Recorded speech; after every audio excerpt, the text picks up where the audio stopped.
Конечно, я теперь седа. Немножко, может быть, горбата. Не то, что в старину была. Не так жива, не так мила. Зато, хоть я и не болтунья, открою тайну. Я колдунья.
Делала 200% на самых тяжелых работах в шахте, чтобы ко мне не приставали. Потому что когда-то я была такая яркая вообще. Я была счастлива, что воды нету, и грязные мы все ходили.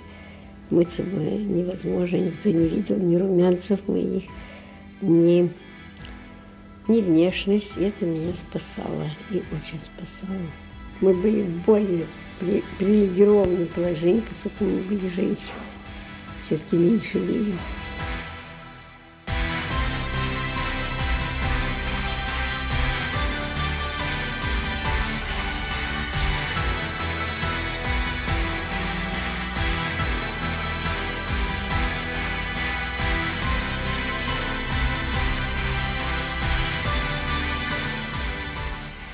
И так стояла, и вдруг подходит человек такой приятный, называет меня Мария Ростиславовна. Я вас очень прошу, отыграйте роль у меня. Она интересная такая, и вы удивительно подходите. Я говорю, в какую роль? Игумене. Но верующий или неверующий? Он сказал, да, она фанатик в религии. Давайте, это я сыграю.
Вы знаете, вся история и вся моя жизнь, она настолько не то что необычайная, а уж очень суровая.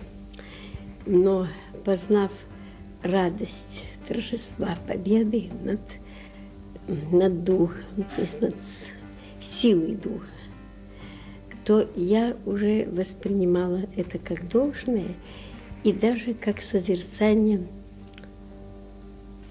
жестокого. И в этой жестокости найти себя и понести в здравом совершенно смысле. Чем больше страданий, тем ты богаче.